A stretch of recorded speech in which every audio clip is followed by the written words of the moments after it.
सर्वज्ञ श्री चक्रधर भगवान की जय। सर्व श्रोत्यांना सविनय साष्टांग दंडवत प्रणाम। आजच्या ज्ञान सत्रामध्ये आज आपण आगळा वेगळा आणि सुंदर महत्त्वपूर्ण विषय म्हणजे नवरात्रेत पाळावयाचे नियम ऐकणार आहोत। तरी सर्वांनी मन लावून चित्त देऊन ऐकावे। सर्वज्ञ श्री चक्रधर प्रभूंनी जीवाच्या उद्धारासाठी व भल्यासाठी विधी निषेध शास्त्रवचनाचे निरूपण केलेले आहे। त्यालाच आपण पाळते व न पाळते म्हणत असतो। आता शास्त्रातील त्याग विधी पालन संहिता पाहूया। निषेध कोणकोणते ते पण पाहूया। आपणा सर्वांना माहिती असल्याप्रमाणे आपण नवरात्रात बाहेरचे पदार्थ 9 दिवस कटाक्षपणे टाळतो। तर या मागील नक्की कारण काय आहे बरं? कारण नवरात्रात 9 दिवसासाठी देवतेंना ईश्वराने त्यांचा भोग भोगण्यासाठी आज्ञा दिलेली असते। त्यामुळे सर्वच बाजारपेठा ह्या देवी देवतेच्या उपार्जनेसाठी लागणाऱ्या वस्तूंचे खाद्यपदार्थांनी सजावटीच्या साहित्यांनी गजबजलेल्या असतात। चोहीकडे घरोघरी घटस्थापना होऊन देवता अधिष्ठित असलेल्या असतात। आता त्यांचे संघटित स्वरूप सुरू असल्याने अधिकच जल्लोष असतो। गरबा, नृत्य, डीजे आदी साधनांनी वातावरणातील सत्व नष्ट होऊन ते मदोन्मत झालेले असते। त्यातल्या त्यात ज्या निमित्ताने ही उपासना चालते तिचा शेवट बळी देऊन हिंसा झालेली असते। लीळाचरित्रात स्पष्ट उल्लेख आहे की शेवटचा दिवस हा देवतेचा बलिग्रहण दिन असतो। अशा हिंसास्थानी महात्म्याने राहू नये। जर प्रत्यक्ष ईश्वर अवतार किंवा ईश्वरांचा साधक तेथे असेल तर तिथे देवता उन्मत्त आवेशून त्या बळीचा भोग घेऊ शकत नाही। जालन्याची लीळा पहा। म्हणूनच देवतांनी स्वामींना नगराबाहेर येण्याची प्रार्थना केली। यावरून त्या बलिग्रहणाची बिभीषणता आपल्या लक्षात येईल। त्या क्रियेचे अनुरत्व किती अनिष्टकारक आहे हे साधकांना समजावे, त्यांचे पालन करावे म्हणून प्रत्यक्ष भगवान सर्वज्ञ श्री चक्रधर स्वामी त्यांच्या विनंतीला मान देऊन गावाबाहेर नागाविहिरीकडे देवतेची भोग वेळ संपेपर्यंत थांबले। आधीच जीव भक्तीकडे वळत नाही, वळला तर निर्हेतुक क्रिया अन्नदान करीत नाही। जीव काहीतरी प्रापंचिक सुखाच्या अपेक्षेने क्रिया करतो, ती पण धड भावपूर्वक नाही करत। केलीच तर आपली कीर्ती नाव मोठे व्हावे म्हणूनच करतो। त्यातही आता त्या कार्याला जे स्वरूप असते राजस गुणाने लिप्त असते। देवता भक्तीचे देवतांनीच निर्मित केलेले असते। त्यामुळे असे जीव जे आहेत त्या त्या समूहाचे स्वतंत्र नियम कायदे कानून आहेत। त्यानुसार आवडीपूर्वक जेवढा नेमून दिलेला कालावधी संपेपर्यंत त्याच पदार्थांनी त्याच मंत्र उच्चाराने त्याच मुहूर्तावर जर उपासना केली तरच ती देवता आपल्या साधकाला त्याचे फळ देते। अन्यथा ती क्रिया तो विधी भंगल्याने पातक म्हणून त्यालाच प्रत्यवाय नावाचे नरक भोगावे लागते। याला श्रीमद भगवद्गीतेमध्ये प्रमाण आहे, लीळाचरित्रात पण आहे। नवरात्रात ज्या देवतेची उपासना केली जाते तिच्या त्या विक्राळ मूर्ती रूपच लक्षात येते की ती सात्विक आहे की तामस आहे। एकतर त्यांचे उपासनेच्या विधीत त्या ब्राह्मणाला सुद्धा पूर्ण अवगत नसतात। तिथे सायंकाळी आरतीनंतर सर्व रजप्रधान गाणे नृत्य सुरू असते। त्यानिमित्ताने मनोरंजन असते। अत्यंत सात्विकतेने देवतेला अपेक्षित असलेली उपार्जना जर अशा प्रकारे तिचा विधिभंग करून होत असली तर ती देवता त्या ठिकाणी प्रसन्न होईल की कोपिष्ट होईल। या काळात एखादा तरी उपासक डोळ्याला अश्रुपात आणून त्या देवतेला आळवताना दिसतो का बरं? एखादा सात्विक प्रवृत्तीचा असला तरी त्याला अशा वातावरणात सत्वगुण निर्माण होईल का बरं? एकूणच सरासर विचार केला तर ते स्थान देवतेच्या मनाविरुद्ध क्रिया घडत असल्यामुळे तामस होते आणि अशा प्रसंगी काही लोक मुद्दाम संध्याकाळी सजावट बघण्याच्या निमित्ताने फिरायला जातात. त्यांच्या ओठावर त्या स्थळी परमेश्वराचे नामस्मरण येते का बरं? अजिबात येणार नाही. मग त्या नामाचे साह्य वर्तेल का बरं? अजिबात वर्तणार नाहीत. तुम्हीच सांगा.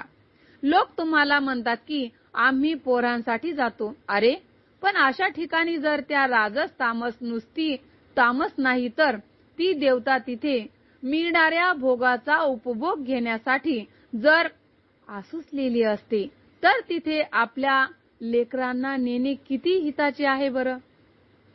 बरे, हे वातावरण काही एका ठिकाणी आहे का? घरोघरी, गल्लोगल्ली, गावोगावी आहे.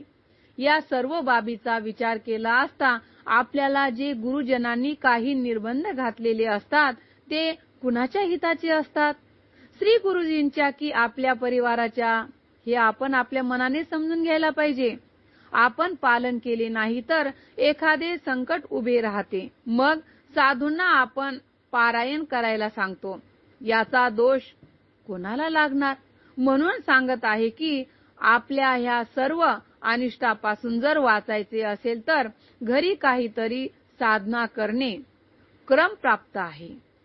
त्या साधनेचे स्वरूप आपल्याला जाणून घ्यायचे आहे. हे लक्षात ठेवा. ज्या ठिकाणी नामस्मरण पोथी चालते, नित्यविधी होत असतो, अशा ठिकाणी किंवा परमार्गाच्या ठिकाणी आपण क्रिया करावी. फक्त पैसे दिले व क्रिया झाली असे नाही, तर ती निर्हेतुक क्रिया स्वीकारण्यासाठी आपण देवाला प्रार्थना करावी. गुरुजनांना, साधू संतांना पण प्रार्थनापूर्वकच जीव घालावे. देवतेचे कोणतेच अनिष्ट होऊ नये व आपणास व आपल्या परिवारास कोणतीही बाधा होऊ नये म्हणून आपण सर्वांनी 9 दिवस गुरुजनांनी सांगितल्याप्रमाणे विधी आचरावा. नवरात्रातील पालन करावयाचे जे नियम आणि विधी आहे ते पुढील प्रमाणे आहे. तेच कसे? नवरात्रातील या 9 दिवसात अन्य देवता, साधक, देवी देवतेंचे व्रत, वैकल्प्य, जप, तप, साधना, उपासना करतात. बाहेरील वातावरण वैकल्पिक झालेले असते. राजस तामस गुणांचा प्रभाव वाढतो. देवी देवता सुद्धा स्वैर वर्तन करत असतात. अशा वातावरणात परमेश्वर साधकाने कोणताही अविधी होऊ नये याची दक्षता घेतली पाहिजे. अशा वातावरणात दुप्पट चर्या, दुप्पट प्रसाद सेवा, नामस्मरण व देवपूजा वंदन हा आचार करावा. नामस्मरण पारायण दुप्पट वाढ करावी. या 9 दिवसात 1,00,000 किंवा 50,000 जास्तीत जास्त एवढे तरी स्मरण करायलाच पाहिजे. नामस्मरणाचा विडा ठेवून विधीपूर्वक पूर्ण करावा. आपल्या जवळ असलेल्या मठ, मंदिर, मार्गात स्थानाला दररोज प्रसाद वंदन, देवपूजा वंदन करायला जावे. कुणाचे मन अंतकरण दुखवेल असे अजिबात वागू नये. शक्यतो मौन धारण करून नामस्मरण करावे. विकार दोष, विकल्प दोष व हिंसा दोष होणार नाही याची तंतोतंत दक्षता घ्यावी. शक्यतो लांबचा प्रवास टाळावा. टीव्ही, रेडिओ, मोबाईलचा वापर शक्यतो कमी करावा.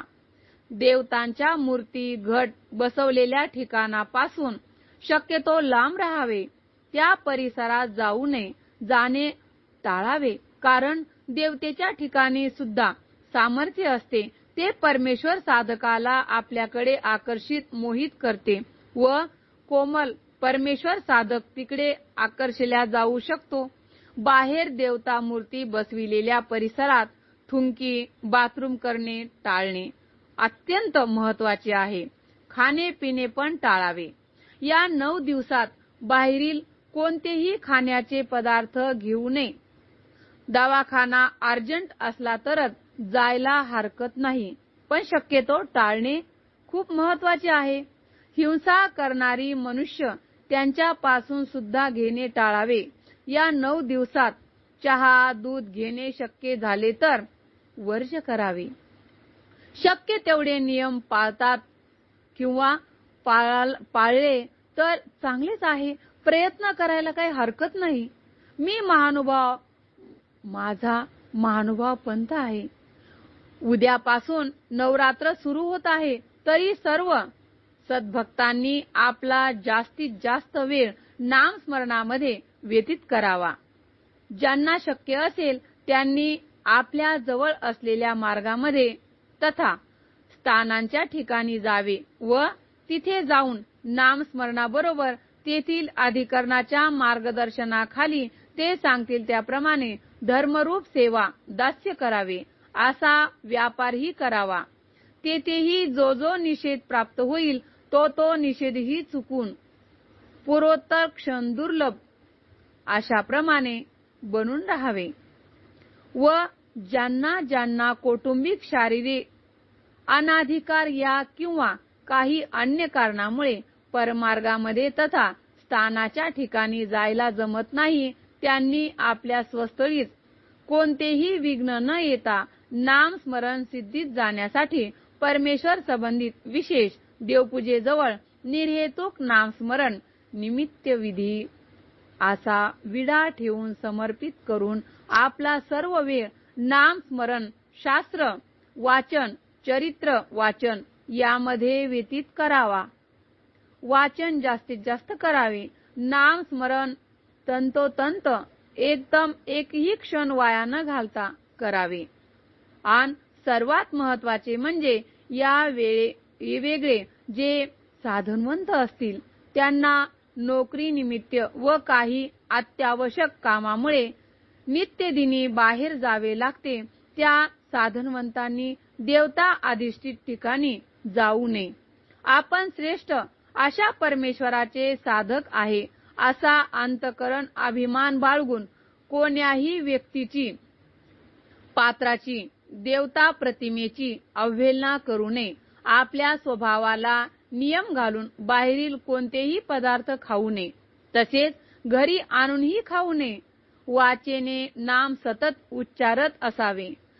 जर वाचेने नाम उच्चारता येत नसेल तर अंतःकरणी नाम जप सतत करीत असावे व येता जाता जसा जसा प्रसंग प्राप्त होईल तसे चरित्र आठवावे. असा आपला वेळ परमेश्वर स्मरणात व्यतीत करावा. आतापर्यंत आपण सर्वांनी नवरात्राविषयी वेगवेगळ्या प्रकारच्या अटी, नियम, काही योग्य व काही आपणास अयोग्यही वाटले असतील, परंतु त्यामागील सर्वांचा एकच उद्देश की माझ्या देवाच्या साधनवंताला या काळामध्ये कोणतेही विघ्न होऊ नये. हे तर त्या साधनवंताचे आपल्याविषयी आपुलकीच प्रतीत होते ना. म्हणून कोणीही सारंग पंडिताप्रमाणे, दादोसाप्रमाणे साधनावर विपरीत न होऊन अंतःकरण कोणतेही वाहकत्व न ठेवून आपला धर्म सिद्धीस न्यावा. का तर सर्वज्ञांनी आपल्याला सांगितले आहे की ज्ञान जाणणारे जे आहेत ते जाणते नाहीत. ज्ञान जाणून ज्ञानानुसार क्रिया करणारा जो आहे तर तो जाणता आहे. नुसते ज्ञान असून काहीही उपयोग नसतो. त्या ज्ञानाप्रमाणे जो क्रिया करतो, आचरण करतो तोच जाणता असतो. असो अशा प्रकारे जर आपण आपला वेळ व्यतीत केला, साक्षात साधनदाता आपल्या पाठीशी असेल हे लक्षात ठेवा. परमेश्वर आपल्या पाठीशी नेहमीच असतो, पण तशी आपली भक्ती बी असावी लागते. या विघ्नरूप काळामध्ये आपण सर्वांचा सर्व वेळ नामस्मरण, शास्त्र निरोपण, शास्त्र वचन चिंतन यामध्येच साधनदात्याच्या कृपेने निर्विघ्नपणे न पाळते ही आपली जी आहे ना आचरण्याची पद्धत, ती निर्विघ्नपणे दूर व्हावी आणि ईश्वर साधनी आपला वेळ पूर्णपणे लेखी लागावा ही साधनदाता सर्वज्ञ श्री चक्रधर स्वामींजवळ विनंती करून मी आपल्याला जे काही सांगितले ते आपण अत्यंत पाळालत तंतोतंत पाळण्याचा प्रयत्न करालच. अशी अपेक्षा ठेवून सर्वांना दंडवत प्रणाम. जय श्री चक्रधर. सर्वांना नवरात्रेमध्ये जास्तीत जास्त देवधर्म घडावा अशीच या अपेक्षेने मी तुम्हाला हे जे काही आहेत नियम ते सांगितलेले आहेत आणि आपण ते ऐकून अंमलात आणालच अशीच माझी इच्छा आहे. सर्वांना दंडवत प्रणाम. जय श्री चक्रधर.